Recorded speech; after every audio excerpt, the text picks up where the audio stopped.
सज्जन कुमार का आज दिल्ली के तिहाड़ जेल के अंदर निधन हो गया, लेकिन पूरे देश के अंदर सिख समाज को टारगेट किया गया था। एक बहुत बड़ी कहानी भी कह सकते हैं, जिसका आज तक भी दर्ज हुआ करता है इतिहास के पन्नों में। और उन दंगों को लेकर के 1984 के जो दंगे हुए थे, सज्जन कुमार पर 3 केस थे।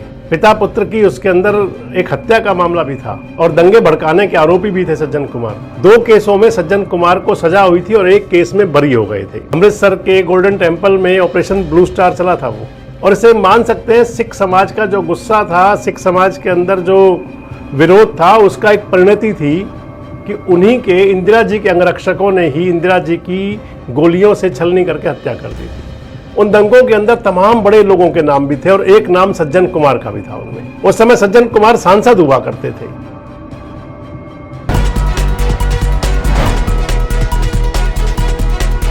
दोस्तों नमस्कार, मैं संजय बग्गू और मौजूद है देश रोजाना के डिजिटल मीडिया मंच पर। एक बड़ी पुरानी कहावत है कि लागा चुनरी पे दाग छुड़ाऊं कैसे। अगर कोई दाग लग जाता है तो फिर वो जीवन भर छोड़ता नहीं, कई बार जीवन भी वहीं पूरा हो जाता है। बात आपसे कर रहा हूं कांग्रेस के कभी बड़े दिग्गज कद्दावर नेता रहे और दिल्ली से सांसद रहे सज्जन कुमार की। सज्जन कुमार कांग्रेस के नेता थे, 3 बार सांसद रहे, 80 साल की उम्र पूरी कर चुके थे सज्जन कुमार। सज्जन कुमार का आज दिल्ली के तिहाड़ जेल के अंदर निधन हो गया। तिहाड़ जेल में अंतिम सांस जो ली वो तिहाड़ जेल के अंदर ली, यानी कि वो शख्सियत जो सियासत के अंदर अपना एक अलग स्थान रखती थी, जो अंतिम सांस पूरी हुई वो जेल के अंदर हुई। क्यों जेल में पूरी हुई, किस मामलों में तिहाड़ जेल में थे सज्जन कुमार, पूरी बात करूंगा आपसे इस वीडियो में। पहले अगर सज्जन कुमार की बात करें, जो उनका सियासी सफर है वो 70 के दशक से शुरू होता है। 1977 में नगर निगम दिल्ली नगर निगम के पार्षद बने थे और यहां से शुरू हुई थी उनकी राजनीतिक यात्रा। 1980 में सांसद बने और 1984 में जो तत्कालीन देश की प्रधानमंत्री थी इंदिरा गांधी जी की उनके अंगरक्षकों ने, उनके जो बॉडीगार्ड्स थे, उन्होंने इंदिरा गांधी जी को गोलियों से छलनी कर दिया था। इंदिरा गांधी शहीद हो गई थी उसमें, देश की प्रधानमंत्री Indira Gandhi. Operation blue star के विरोध में माना जाता है, क्योंकि वो जो अंगरक्षक थे तीनों वो सिख समाज से थे। ऑपरेशन ब्लू स्टार लेकर के आई थी इंदिरा गांधी। पुरानी इतिहास की बातें हैं।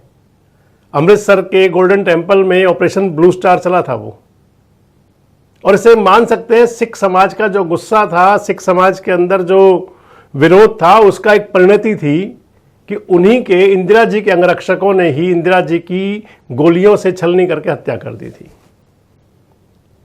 और उसके परिणाम स्वरूप देश भर के अंदर दंगे भड़क गए थे। दोषी तो जो थे वो थे, लेकिन पूरे देश के अंदर सिख समाज को टारगेट किया गया था। सिख समाज यानी कि जो खालसा से जुड़े हुए, खालसा पंथ से जुड़े हुए जो लोग थे, उनके ऊपर आप अत्याचार की एक बहुत बड़ी कहानी भी कह सकते हैं, जिसका आज तक भी दर्ज हुआ करता है इतिहास के पन्नों में।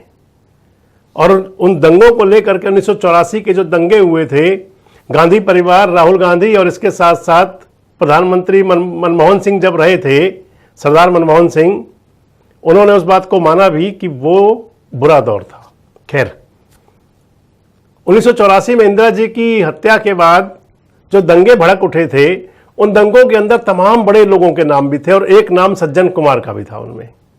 उस समय सज्जन कुमार सांसद हुआ करते थे, और सांसद क्योंकि उन पर दायित्व होता है संविधान की रक्षा करने का, उन पर दायित्व होता है कि लोगों की बीच की रक्षा करें, जो उनके क्षेत्र के लोग हों और चाहे देश भर के कहीं के भी लोग हों। लेकिन सज्जन कुमार उसके अंदर दोषी पाए गए। लंबे समय तक वो सारा केस चला और 1984 के दंगों की आप मान सकते हैं कि किस प्रकार का वो न्याय था, जिसमें आज तक भी सुनवाई चलती है कई केसों में। तो सज्जन कुमार पर 3 केस थे।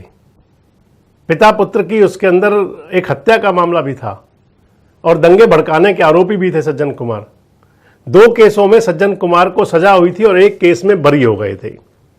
उम्र कैद की सजा हुई थी 2018 में, तब से जेल में थे, तभी से जेल में चले आ रहे थे। जब सजा हो गई थी तो उस समय उन्होंने उसके बाद में कांग्रेस पार्टी को छोड़ दिया था। हालांकि सज्जन कुमार के बाद उनके भाई भी राजनीति के अंदर रहे, सज्जन कुमार जी के, और अब जो उन्हें सजा हुई थी सिख दंगों को लेकर के, पिता पुत्र की हत्या को लेकर के, मौत को लेकर के, उस सब मामले में उन्हें जो सजा हुई थी उम्र कैद की, उस उम्र कैद की सजा काटते हुए अंतिम सांस जेल के अंदर ही ली।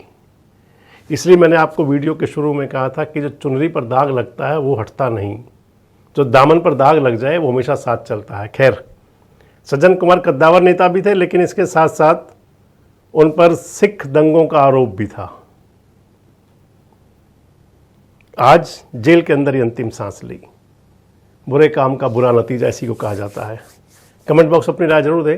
जुड़े रहें हमारे साथ, देखते रहें देश रोजाना। हमारे साथ जुड़े रहने के लिए सब्सक्राइब करें देश रोजाना के YouTube चैनल को और नई वीडियो की नोटिफिकेशन पाने के लिए बेल आइकन जरूर दबाएं। अगर आप ये वीडियो Facebook या Instagram पर देख रहे हैं तो पेज को लाइक और फॉलो जरूर करें और ज्यादा से ज्यादा शेयर करें।